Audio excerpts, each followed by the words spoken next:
TNI Angkatan Laut adalah garda terdepan pertahanan maritim Indonesia. Dengan jumlah personel aktif sekitar 65.000 prajurit, TNI AL mengelola 3 armada utama, Koarmada 1, 2, dan 3, yang menjaga seluruh wilayah laut dari Sabang sampai Merauke.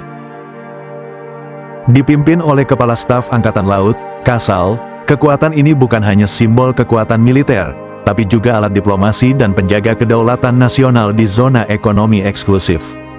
Inilah kekuatan Samudra Nusantara. Tahun 2025, Angkatan Laut Indonesia tidak hanya memperkuat kedaulatan, tapi juga menunjukkan taringnya sebagai kekuatan maritim utama di kawasan. Kapal-kapal perang baru, kapal selam modern, dan armada yang terus diperbarui. Ini dia kekuatan Angkatan Laut Indonesia 2025.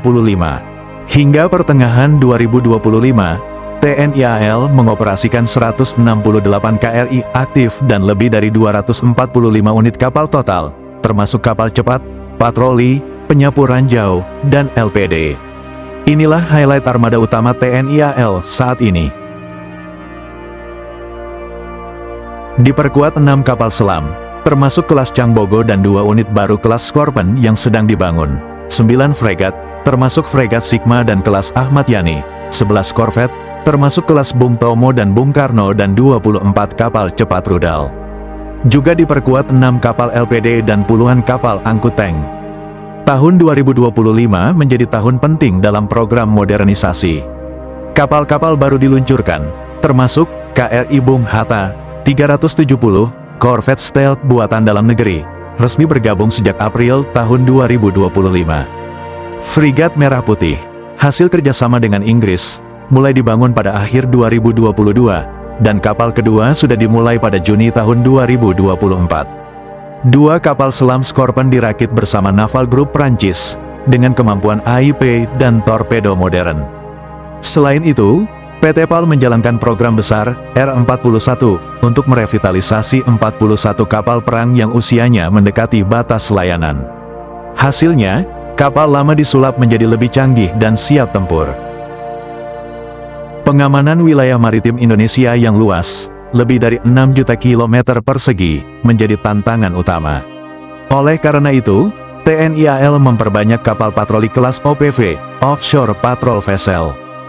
2 kapal kelas Raja Haji Fisabilillah, 90 meter, telah diluncurkan, dan kapal ketiga sedang dibangun. Armada ini dirancang untuk patroli jangka panjang di perairan ZEE seperti Natuna dan Laut Arafura. Dengan total lebih dari 240 kapal, Angkatan Laut Indonesia berada di posisi keempat terbesar di dunia versi World Directory of Modern Military Warships, WDMMW. 2025 Indonesia hanya terpaut tipis dari Rusia dalam True Value Rating, dan unggul dari negara-negara maritim Asia Tenggara lainnya. Ini menunjukkan bagaimana kekuatan laut Indonesia mulai menjadi penentu stabilitas di kawasan Indo-Pasifik. Melalui program Minimum Essential Force dan visi Indonesia Emas 2045, Angkatan Laut terus bergerak menuju kemandirian dan profesionalisme. Dari bawah laut hingga permukaan, dari pesisir hingga pulau terluar, lautan Indonesia dijaga dengan penuh dedikasi. Kekuatan Angkatan Laut bukan hanya jumlah kapal, tapi semangat juang dan teknologi yang mendukung kedaulatan. Jangan lupa like, subscribe, dan nyalakan notifikasi untuk terus ikuti update teknologi militer Indonesia terbaru.